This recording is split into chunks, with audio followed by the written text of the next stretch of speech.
안녕하세요. 우리들의 작은 교실 한국사 편입니다. 오늘은 21대 왕 영조부터 대한제국이 식민지가 되기까지를 공부해 보도록 하겠습니다. 영상에서 주의할 점은 두 가지입니다. 첫 번째, 제가 중요한 왕에는 별표를 3개 쳐놨습니다. 그 왕을 유의해서 봐주시고요. 두 번째는 제가 왕에 대해서 필기를 자그맣게 해놨는데 그것을 노트에 필기를 하고 그것을 외워주시면 되겠습니다. 그럼 오늘의 수업을 시작해 보도록 하겠습니다.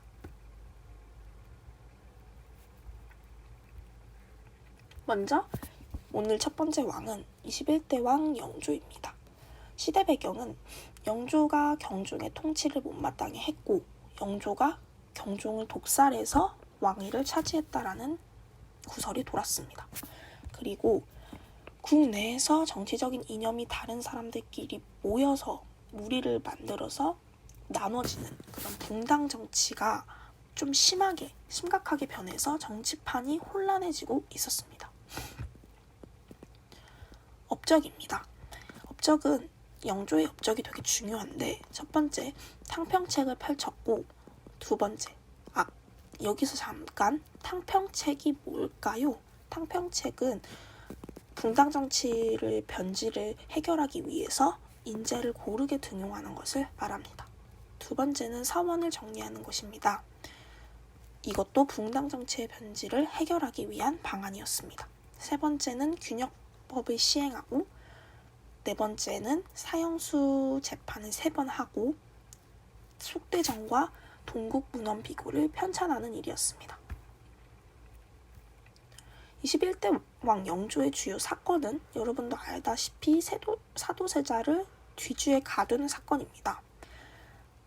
사도세자가 정치적인 일에 관심이 없고 여색이나 술을 즐기면서 영조가 그게 못마땅해서 사도세자를 가두게 된 거죠. 하지만 사도세자를 가둔 뒤 사도세자는 뒤주에서 죽었다고 합니다. 두 번째는 22대 왕 정조입니다. 정조는 영조의 손자였습니다. 그래서 영조가 되게 강력한 왕권을 갖고 있었고 그것을 정조가 물려받았다고 합니다. 업적도 되게 중요한데 탕평책을 강화했고 두 번째 장용령을 설치하고 세 번째 수원화성을 건설하고 상공업 진흥, 대전 통편, 탁지지 편찬을 하게 되었습니다. 여기서 중요한 건 수원화성을 건설한 것입니다. 정조의 사건은 정조는 총 3번 암살당할 뻔했다. 그 암살 중에서 유명한 암살은 정유역변이다. 입니다. 순조는 어린 나이로 왕위를 이어받았고 천주교를 탄압하는 신유박해 그리고 세도 정치로 인한 홍경래의 난이 있었습니다. 업적은 암행어사 파견, 외척 세력 제거, 공노비 해방으로 왕권을 강화하려고 했으나 결과적으로는 약화가 되었습니다. 순조 후에 24대 왕 헌종이 나오는데요. 헌종은 시대 배경은 어린 나이에 즉위를 했고 안동 김씨 세력이 점차적으로 왕권을 강하게 잡기 시작하는 때였습니다. 하지만 헌종은 그 후에 어린 나이에 사망하게 됩니다. 25대 왕 철종입니다. 철종을 생각하면 드라마 철인왕후가 있는데요. 그 철종 맞습니다. 먼저 시대 배경은 헌종이 어린 나이에 사망을 했고 안동김씨 세력에서 왕을 배출해야 할 때였습니다. 왜냐하면 안동김씨 세력이 강했기 때문에 왕권이 끊기고 나서 그 다음으로 강한 세력에서 왕을 배출해야 됐기 때문인데요. 그때 이제 나온 게 철종이었습니다. 미약한 왕권과 신하들의 간섭으로 허수아비 왕처럼 불리게 되었습니다.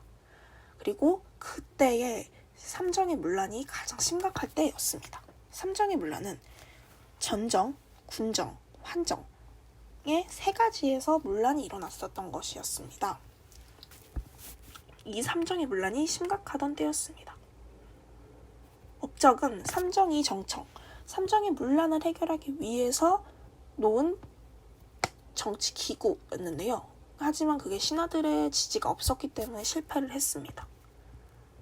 주요 사건은 임술 농민봉기와 철종이 권력이 없는 것에 대해서 허탈해서 마지막에는 거의 술과 여색에 빠져 왕에 대한 그런 권력을 행사하지도 못하고 국가를 내려놓게 됩니다. 여기서 이제 임술 농민봉기가 조금 중요한데, 임술 농민봉기는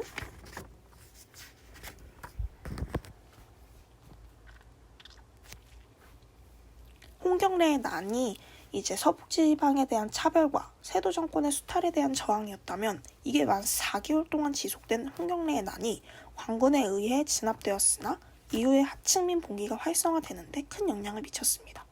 그리고 홍경래의 난 후 50년이 지나고 진주 등지에서 탐관오리의 학정에 맞서 농민봉기가 발생하였는데, 이를 기점으로 전국 70여 개의 고을에서 봉기가 일어났습니다. 이게 임술 농민봉기로 정말 중요한 사건이라고 할 수 있습니다. 마지막은 26대 왕은 고종입니다. 고종도 옆에 보시면 별표가 쳐져 있습니다. 고종의 시대 배경은 초반에 고종이 되게 어린 나이에 즉위를 했기 때문에 흥선대원군이 대신 왕권을 잡게 될 시기가 있었어요. 그러면은 저는 먼저 흥선대원군이 누구인지, 어떤 일을 하였는지를 보도록 하겠습니다. 고종은 흥선대원군의 정치 이후에 일본과의 문제를 해결하기 위해 조선의 항구를 개항했습니다. 그럼 먼저 흥선대원군을 보고 오도록 하겠습니다. 흥선대원군이 정말 중요한데요. 먼저 업적을 보면은 비변사의 폐지, 의정부 상군부 부활, 대전회통 편찬, 경복궁 중건, 담백전 발행, 삼정개혁, 양정, 호포제 사창제, 서원정리, 통상수교 거부, 척합의 건립 등이 있습니다.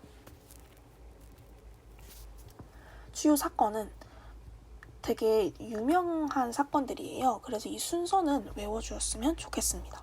병인박해, 제너럴 셔먼호 사건, 병인양요, 오페르트 도굴 사건, 신미양요 발발, 이렇게 순서가 되겠습니다. 그럼 그 다음에 고종의 업적을 봐야겠죠? 고종의 업적은 대한제국 선포, 광무개혁이라고 하죠. 다른 말로 대한국 국제반포, 근대식 건물 설치, 지계 발급, 헤이그 특사입니다. 헤이그 특사는 조금 이따가 더 자세하게 설명을 하겠습니다.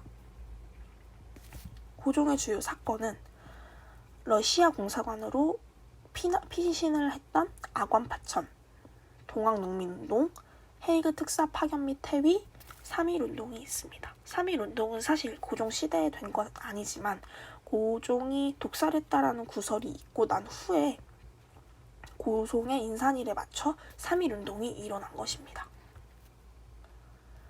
마지막은 조선의 마지막 왕, 순종입니다. 순종은 조선이 일제의 식민지가 되어서 즉위 3년 만에 폐위하게 됩니다. 마지막은 가장 중요한 우리나라가 식민지가 되어가는 과정인데요.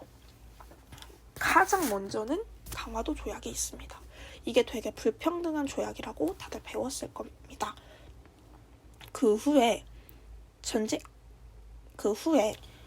우리나라, 즉 대한제국은 러일 전쟁이 일어날 때 러일 전쟁에 대해서 국의 중립을 선언하였지만 일본이 이를 무시하고 한일 의정서를 강제로 체결하게 됩니다. 그 후에 제1차 한일협약 체결을 강요했습니다.